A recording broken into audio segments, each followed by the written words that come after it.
ಸಂಜೆ ಆಗುತ್ತಿತ್ತು. ಸೂರ್ಯ ಪಶ್ಚಿಮದ ಬೆಟ್ಟಗಳ ಹಿಂದೆ ಮರೆಯಾಗುತ್ತಿದ್ದಂತೆ ಹಳ್ಳಿಯೆಲ್ಲ ನಿಧಾನವಾಗಿ ಕತ್ತಲೆಯ ಮಡಿಲಿಗೆ ಜಾರುತ್ತಿತ್ತು. ದಿನವಿಡೀ ಹೊಲಗಳಲ್ಲಿ ದುಡಿದವರು ತಮ್ಮ ತಮ್ಮ ಮನೆಗೆ ಮರಳಿ ಹೋಗುತ್ತಿದ್ದರು. ಮಹಿಳೆಯರು ಮನೆ ಮುಂದೆ ದೀಪ ಹಚ್ಚಿ ಅಡುಗೆ ಮಾಡುವ ತಯಾರಿಯಲ್ಲಿ ತೊಡಗಿದ್ದರು. ಮಕ್ಕಳ ಗದ್ದಲವು ನಿಧಾನವಾಗಿ ಕಡಿಮೆಯಾಗುತ್ತಿತ್ತು. ಆದ್ರೆ ಹಳ್ಳಿಯ ಹೊರಭಾಗದಲ್ಲಿದ್ದ ಕೆರೆಯ ದಡದಲ್ಲಿ ಕೆಲವರು ಯುವಕರು ದೊಡ್ಡ ಮರದ ದಿಮ್ಮೆಯ ಮೇಲೆ ಕುಳಿತುಕೊಂಡಿದ್ದರು. ಅವರ ದೃಷ್ಟಿ ಮತ್ತೆ ಮತ್ತೆ ದಾರಿಯತ್ತ ಹೋಗುತ್ತಿತ್ತು. ಅವರು ಒಬ್ಬ ವ್ಯಕ್ತಿಗಾಗಿ ಕಾತರದಿಂದ ಕಾಯುತ್ತಿದ್ದರು. ಒಬ್ಬ ಯುವಕ ಅಸಹನೆಯಿಂದ ಹೇಳಿದ, ನಮ್ಮ ತಾತ ಯಾವಾಗ್ಲೂ ಇದೇ ರೀತಿ ಸಮಯಕ್ಕೆ ಬರುವುದಿಲ್ಲ. ನಾವು ಇಷ್ಟು ಹೊತ್ತು ಕಾಯುತ್ತಿದ್ದೇವೆ ಅನ್ನೋದರ ಪರಿವೇ ಅವರಿಗೆ ಇಲ್ಲ. ಹೌದು, ಆದ್ರೆ ಒಮ್ಮೆ ಬಂದರೆ ಸಾಕು. ಅವರು ಹೇಳುವ ಕತೆ ಕೇಳುತ್ತಾ ಸಮಯ ಹೇಗೆ ಕಳೆಯುತ್ತದೋ ಗೊತ್ತಾಗುವುದೇ ಇಲ್ಲ. ಅಷ್ಟರಲ್ಲಿ ದೂರದಿಂದ ಕೋಲನ ನೆಲಕ್ಕೆ ತಟ್ಟುತ್ತಾ ಒಬ್ಬ ವೃದ್ಧ ನಡೆದು ಬರುತ್ತಿರುವುದು ಕಾಣಿಸಿತು. ತಾತ ಬಂದರು. ಬರುತ್ತಿದ್ದವರು ಶಂಕರ ತಾತ. ಕೆರೆಯ ಪಕ್ಕದಲ್ಲೇ ಅವರ ಮನೆ ಇತ್ತು. ಪ್ರತಿದಿನ ಸಂಜೆ ಅವರು ಇಲ್ಲಿಗೆ ಬಂದು ಹಳ್ಳಿಯ ಹಳೆಯ ಘಟನೆಗಳು, ವಿಚಿತ್ರ ಅನುಭವಗಳು ಮತ್ತು ರೋಮಾಂಚನಕಾರಿ ಕಥೆಗಳನ್ನ ಹೇಳುತ್ತಿದ್ದರು. ಅಯ್ಯೋ ಮಕ್ಕಳೇ, ಬರೋದು ಸ್ವಲ್ಪ ತಡವಾಯ್ತು. ಮನೆಯಲ್ಲಿ ನಿಮ್ಮ ಅಜ್ಜಿ ಕೆಲಸ ಹೇಳಿದ್ದಳು. ಅದನ್ನು ಮುಗಿಸಿಕೊಂಡು ಬರುವಷ್ಟರಲ್ಲಿ ಇಷ್ಟು ಹೊತ್ತಾಯ್ತು. ಒಬ್ಬ ಯುವಕ ಕುತೂಹಲದಿಂದ ಕೇಳಿದ, ಅದು ಸರಿ ತಾತ, ಇವತ್ತು ಯಾವ ಕತೆ ಹೇಳ್ತೀರಾ? ತಾತ ಸಣ್ಣ ನಗು ಬೀರಿದರು. ಇವತ್ತು ನಾನು ಹೇಳೋ ಕತೆ ನನ್ನ ಜೀವನದಲ್ಲೇ ನಡೆದ ಒಂದು ಭಯಾನಕ ಘಟನೆ. ಈ ಕತೆ ಕೇಳಿದ ಮೇಲೆ ರಾತ್ರಿ ಈ ಕೆರೆ ದಾರಿಯಲ್ಲಿ ಒಬ್ಬರೇ ನಡೆಯಲು ಯಾರಿಗೂ ಧೈರ್ಯ ಬರುವುದಿಲ್ಲ. ಎಲ್ಲರೂ ಮೌನವಾಗಿ ಕುಳಿತರು. ತಾತ ಕಥೆಯನ್ನ ಆರಂಭಿಸಿದರು. ಅದು 1998ರ ವರ್ಷ. ಆಗ ಈ ಜಾಗ ಈಗಿನಂತೆ ಇರಲಿಲ್ಲ. ಇಲ್ಲಿ ರಸ್ತೆ ಇರಲಿಲ್ಲ. ಕೆರೆಯ ಸುತ್ತ ದಟ್ಟವಾದ ಮರಗಳು ಮತ್ತು ಪೊದೆಗಳು ಮಾತ್ರ ಇದ್ದವು. ಆಗ ನನಗೆ ಸುಮಾರು 30 ವರ್ಷ ವಯಸ್ಸು. ಇನ್ನು ನನ್ನ ಮದುವೆಯಾಗಿರಲಿಲ್ಲ. ಒಂದು ರಾತ್ರಿ ನಮ್ಮ ಊರಲ್ಲಿ ದೊಡ್ಡ ಹಬ್ಬ ಇತ್ತು. ಹಳ್ಳಿಯ ಎಲ್ಲರೂ ಹೊಸ ಬಟ್ಟೆ ತೊಟ್ಟು ಹಬ್ಬಕ್ಕೆ ಹೋಗಿದ್ದರು. ನಾನು ನನ್ನ ಸ್ನೇಹಿತರ ಜೊತೆ ಹಬ್ಬಕ್ಕೆ ಹೋಗಿದ್ದೆ. ಅಲ್ಲಿ ನನ್ನ ಆತ್ಮೀಯ ಗೆಳೆಯ ರವಿ ನನ್ನ ಹತ್ತಿರ ಬಂದು ನಿಧಾನವಾಗಿ ಹೇಳಿದ, ಶಂಕರ, ಇವತ್ತು ರಾತ್ರಿ ನಾವು ಕೆರೆಗೆ ಮೀನು ಹಿಡಿಯಲು ಹೋಗೋಣ್ವಿ. ನಾಳೆ ಹಬ್ಬದ ಔತಣದ ದಿನ. ಹಿಡಿದ ಮೀನಿನಿಂದ ರಾಗಿ ಮುದ್ದೆ ಜೊತೆ ಊಟ ಮಾಡಬಹುದು. ಅಯ್ಯೋ, ನಾನು ಬರೋದಿಲ್ಲ. ಮನೆಯಲ್ಲಿ ಗೊತ್ತಾದ್ರೆ ದೊಡ್ಡ ರಂಪಾಟನೆ ಆಗಿಬಿಡುತ್ತೆ. ನನ್ನನ್ನ ಚೆನ್ನಾಗಿ ಬೈಯುತ್ತಾರೆ ನೋಡು. ಹಾಗಾದ್ರೆ ಅವರಿಗೆ ಹೇಳ್ಬೇಡ. ಎಲ್ಲರೂ ಮಲಗಿದ ಮೇಲೆ ಸುಮ್ಮನೆ ಹೊರಗೆ ಬಾ. ನಾನು ನಿನ್ನ ಮನೆ ಹತ್ತಿರ ಕಾಯ್ತಾ ಇರ್ತೀನಿ. ಇವತ್ತಿನ ರಾತ್ರಿ ನಮ್ಗೆ ಒಳ್ಳೇದು ಮೀನು ಸಿಗುತ್ತೆ. ಸರಿ ಸರಿ, ನೀನು ಬಿಡುವ ಹಾಗೆ ಕಾಣ್ತಿಲ್ಲ. ಬರ್ತೀನಿ. ಆದ್ರೆ ಈಗ ನನ್ನ ತಂದೆ ತಾಯಿ ಜಾತ್ರೆಗೆ ಹೋಗಿದ್ದಾರೆ. ಈ ಹೊತ್ತಿಗೆ ಮನೆಗೆ ಬಂದಿರ್ಬೋದು. ನಾನು ಮನೆಗೆ ಹೋಗಿ ಎಲ್ಲರ ಮುಂದೆ ಮಲಗಿದಂತೆ ನಾಟಕ ಮಾಡ್ತೀನಿ. ಅವರು ಮಲಗಿದ ನಂತರ ಸದ್ದಿಲ್ಲದೆ ಹೊರಗೆ ಬಂದು ನಿನ್ನನ್ನ ಸೇರುತ್ತೇನೆ. ಅದೇ ಬೇಕಿತ್ತು. ನಾನು ರಾತ್ರಿ ಕೆರೆ ದಾರಿಯ ಬಳಿ ನಿನ್ನನ್ನ ಕಾಯುತ್ತಿರುತ್ತೇನೆ. ತಡಮಾಡ್ಬೇಡ. ಅಷ್ಟರಲ್ಲಿ ಇಬ್ಬರು ಹಬ್ಬದ ಜನಸಂದಣಿಯಲ್ಲಿ ತಮ್ಮ ತಮ್ಮ ದಾರಿಯನ್ನ ಹಿಡಿದು ಮನೆ ಕಡೆ ಹೊರಟೆವು. ಆ ರಾತ್ರಿ ನಮ್ಮನ್ನ ಯಾವ ಘಟನೆ ಎದುರು ನೋಡುತ್ತಿತ್ತು ಎಂಬುದು ಆಗ ನಮ್ಮಿಬ್ಬರಿಗೂ ಗೊತ್ತಿರಲಿಲ್ಲ. ಆ ರಾತ್ರಿ ಎಲ್ಲರೂ ಮಲಗಿದ ನಂತರ ನಾನು ನಿಧಾನವಾಗಿ ಎದ್ದು ಯಾರಿಗೂ ಗೊತ್ತಾಗದಂತೆ ಮನೆಯಿಂದ ಹೊರಬಂದೆ. ಇಡೀ ಊರು ಕತ್ತಲೆಯಲ್ಲಿತ್ತು. ಮನಸ್ಸಲ್ಲಿ ಭಯ ಇದ್ದರೂ ರವಿಗೆ ಕೊಟ್ಟ ಮಾತಿಗಾಗಿ ಮುಂದೆ ನಡೆದೆ. ಸ್ವಲ್ಪ ದೂರದಲ್ಲಿ ರವಿ ಕಾಯುತ್ತಿದ್ದ. ಬಂದಿಯಲ್ಲ. ನಾವಿಬ್ಬರು ಕೆರೆಯ ಕಡೆ ಹೊರಟೆವು. ಕೆರೆಗೆ ತಲುಪಿದಾಗ ಆ ಜಾಗ ಎಂದಿನಂತಿರಲಿಲ್ಲ. ಸುತ್ತಮುತ್ತ ವಿಚಿತ್ರವಾದ ಮೌನ. ಗಾಳಿ ಬೀಸುತ್ತಿದ್ದರೂ ಮರದ ಎಳೆಗಳ ಸದ್ದೇ ಇರಲಿಲ್ಲ. ಕೆರೆಯ ದಂಡೆಯಲ್ಲಿ ಕುಳಿತು ಗಾಳವನ್ನ ನೀರಿಗೆ ಹಾಕಿದೆವು.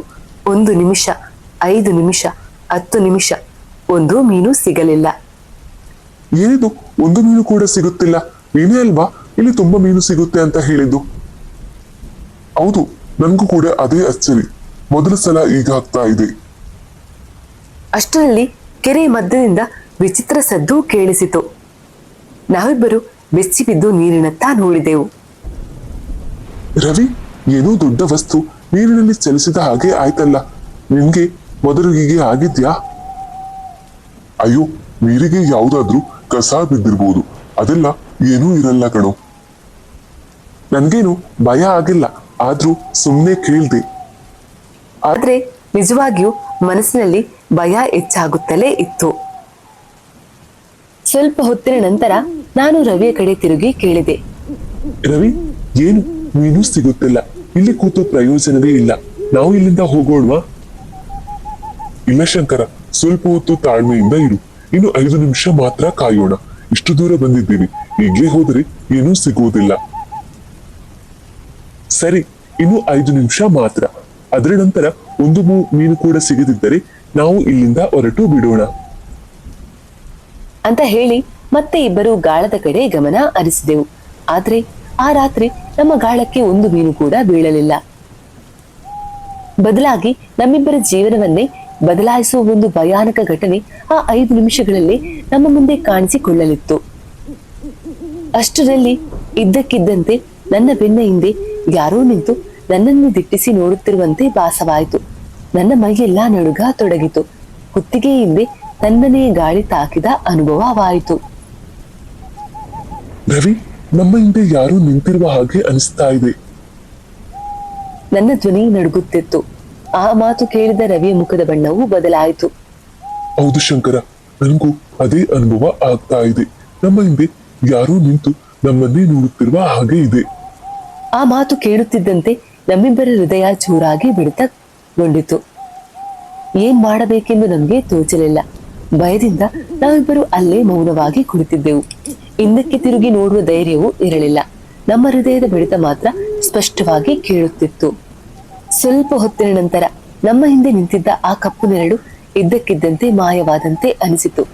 ಬೆನ್ನ ಹಿಂದೆ ಇದ್ದ ಆ ವಿಚಿತ್ರ ಅನುಭವವು ನಿಧಾನವಾಗಿ ಕಡಿಮೆಯಾಯಿತು. ರವಿ, ಈಗ ಆ ನೆರಳು ನಮ್ಮ ಹಿಂದೆ ನಿಂತಿರುವ ಹಾಗೆ ಅನಿಸ್ತಾ ಇಲ್ಲ. ರವಿಯು ಸುತ್ತಲೂ ಎಚ್ಚರಿಕೆಯಿಂದ ನೋಡುತ್ತಾ, ಹೌದು ಶಂಕರ, ಈಗ ನನಗೂ ಆ ಅನುಭವ ಆಗುತ್ತಿಲ್ಲ. ಬಹುಶಃ ನಮ್ಮ ಭ್ರಮೆ ಇದ್ದಿರ್ಬೇಕು. ಆದ್ರೆ ಅದು ಭ್ರಮೆಯಲ್ಲ ಎಂಬುದೇ ಕೆಲವೇ ಕ್ಷಣಗಳಲ್ಲಿ ನಮ್ಗೆ ಗೊತ್ತಾಗಲಿತ್ತು. ಯಾಕಂದ್ರೆ ನಮ್ಮ ಮುಂದೆ ಕೆರೆ ನೀರಿನಲ್ಲಿ ಅಸಹಜವಾದ ಒಂದು ಚಲನೆ ಆರಂಭವಾಗಿತ್ತು. ಸ್ವಲ್ಪ ಹೊತ್ತಿನ ನಂತರ ನಾವಿಬ್ಬರು ಇನ್ನು ಮನೆಗೆ ಹೋಗುವ ಎಂದು ನಿಧಾನವಾಗಿ ಎದ್ದು ನಿಂತೆವು. ಆದ್ರೆ ಎದ್ದ ತಕ್ಷಣವೇ ಮತ್ತೆ ಅದೇ ಅನುಭವ. ಈ ಬಾರಿ ಅದು ಇನ್ನೂ ಸ್ಪಷ್ಟವಾಗಿತ್ತು. ಯಾರೋ ನಮ್ಮ ಬೆನ್ನ ಹಿಂದೆಯೇ ನಿಂತು ಉಸಿರಾಡುತ್ತಿರುವಂತೆ ಭಾಸವಾಗುತ್ತಿತ್ತು. ಅಯ್ಯೋ ರವಿ, ನಮ್ಮ ಹಿಂದೆ ಯಾರೋ ನಿಂತಿದ್ದಾರೆ. ಹೌದು ಶಂಕರ, ನನಗೂ ಅದೇ ಅನುಭವ ಆಗ್ತಾ ಇದೆ. ಆದ್ರೆ ಹಿಂದೆ ತಿರುಗಿ ನೋಡುವ ಧೈರ್ಯ ಮಾತ್ರ ಆಗುತ್ತಿಲ್ಲ. ಕೆಲವು ಕ್ಷಣಗಳ ಕಾಲ ನಾವಿಬ್ಬರು ಹಾಗೆಯೇ ನಿಂತಿದ್ದೆವು. ಕೊನೆಗೆ ಧೈರ್ಯ ಮಾಡಿ ನಿಧಾನವಾಗಿ ಹಿಂದೆ ತಿರುಗಿ ನೋಡಿದೆವು.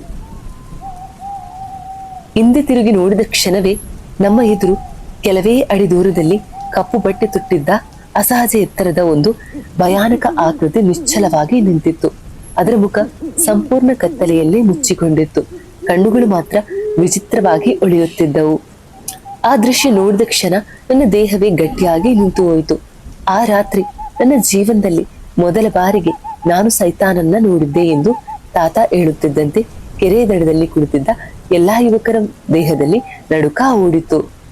ತಾತ ಕ್ಷಣಕಾಲ ಮೌನವಾಗಿದ್ದರು. ನಂತರ ನಿಧಾನವಾಗಿ ಕಥೆಯನ್ನ ಮುಂದುವರಿಸಿದರು. ಆ ಕಪ್ಪು ಆಕೃತಿಯನ್ನ ನೋಡಿದ ಕ್ಷಣ ನನ್ನ ದೇಹವೆಲ್ಲ ನಡುಗ ತೊಡಗಿತು. ಕಿರುಚಬೇಕು ಅಂದರೂ ಧ್ವನಿ ಬರಲಿಲ್ಲ. ಕಣ್ಣುಗಳ ಮುಂದೆ ಎಲ್ಲವೂ ಮಸುಕಾಗ ತೊಡಗಿತು. ಮುಂದೆ ಏನಾಯ್ತು ಎಂಬುದು ನನಗೆ ನೆನಪೇ ಇಲ್ಲ. ನನಗೆ ಮತ್ತೆ ಪ್ರಜ್ಞೆ ಬಂದದ್ದು ಮರುದಿನ ಬೆಳಿಗ್ಗೆ. ಕಣ್ಣು ತೆರೆದು ನೋಡಿದಾಗ ನಾನು ಕೆರೆಯ ದಂಡೆಯಲ್ಲೇ ಮಲಗಿದ್ದೆ. ಸೂರ್ಯನ ಬೆಳಕು ನನ್ನ ಮುಖದ ಮೇಲೆ ಬೀಳುತ್ತಿತ್ತು. ಆದ್ರೆ ನನ್ನ ಪಕ್ಕದಲ್ಲಿ ರವಿ ಕಾಣಿಸಲಿಲ್ಲ. ರವಿ, ರವಿ ಎಂದು ಜೋರಾಗಿ ಕೂಗಿದ್ದೆ. ಆದ್ರೆ ನನ್ನ ಧ್ವನಿಗೆ ಯಾವುದೇ ಉತ್ತರ ಬರಲಿಲ್ಲ. ಇಡೀ ಕೆರೆಯ ಸುತ್ತಲೂ ವಿಚಿತ್ರವಾದ ಮೌನ ಆವರಿಸಿತ್ತು. ಊರಿನ ಜನರೆಲ್ಲ ತಕ್ಷಣ ನನ್ನ ಶಬ್ದ ಕೇಳಿ ಓಡಿ ಬಂದರು. ನಾನು ನಡೆದ ವಿಚಾರವನ್ನ ಹೇಳಿದೆ. ಕೆಲವರು ಕೆರೆಯಲ್ಲಿ ಹುಡುಕಲು ಇಳಿದರು. ಗಂಟೆಗಳ ಕಾಲ ಹುಡುಕಿದ ನಂತರ ರವಿಯ ದೇಹ ಕೆರೆಯೊಳಗೆ ಸಿಕ್ಕಿತ್ತು. ಆ ದೃಶ್ಯವನ್ನ ನಾನು ಇಂದಿಗೂ ಮರೆತಿಲ್ಲ. ನನ್ನ ಕಣ್ಣೆದುರೇ ನನ್ನ ಆತ್ಮೀಯ ಗೆಳೆಯನನ್ನ ಕಳೆದುಕೊಂಡೆ. ಆ ದಿನ ನಾನು ಸೈತಾನನಿಗೆ ಬಲಿಯಾಗಲಿಲ್ಲ. ಆದ್ರೆ ನನ್ನ ಗೆಳೆಯ ರವಿ ಬಲಿಯಾಗಿದ್ದ. ಅಂದಿನಿಂದ ಇಂದಿನವರೆಗೂ ರಾತ್ರಿ ಹೊತ್ತಿನಲ್ಲಿ ನಾನು ಆ ಕೆರೆಯ ಕಡೆ ಒಬ್ಬನೇ ಹೋಗುವುದಿಲ್ಲ. ಆ ರಾತ್ರಿ ನಿಜವಾಗಿ ಏನಾಯ್ತು ಎಂಬುದು ಇಂದಿಗೂ ನನಗೆ ಗೊತ್ತಿಲ್ಲ. ಅದು ಕೇವಲ ಭಯಾನಕ ಆಕೃತಿಯೇ ಆಗಿತ್ತೋ ಅಥವಾ ನಿಜವಾಗಿಯೂ ಯಾವುದೋ ದುಷ್ಟಶಕ್ತಿ ಆಗಿತ್ತು ಅದರ ಉತ್ತರ ನನಗೆ ಇಂದಿಗೂ ಸಿಕ್ಕಿಲ್ಲ. ತಾತ ಮಾತು ಮುಗಿಸುತ್ತಿದ್ದಂತೆ ಕೆರೆಯ ದಡದಲ್ಲಿ ಕುಳಿತಿದ್ದ ಯುವಕರಲ್ಲಿ ಯಾರೂ ಒಂದು ಮಾತನ್ನು ಆಡಲಿಲ್ಲ. ಎಲ್ಲರೂ ಮೌನವಾಗಿ ಕೆರೆಯತ್ತ ನೋಡುತ್ತಿದ್ದರು. ಸಂಜೆ ಗಾಳಿ ಬೀಸುತ್ತಿದ್ದರು. ಆ ಕ್ಷಣದಲ್ಲಿ ಅವರ ಮನಸ್ಸಿನಲ್ಲಿ ತಾತ ಹೇಳಿದ ಕಥೆಯ ಭಯ ಮಾತ್ರ ಉಳಿದಿತ್ತು.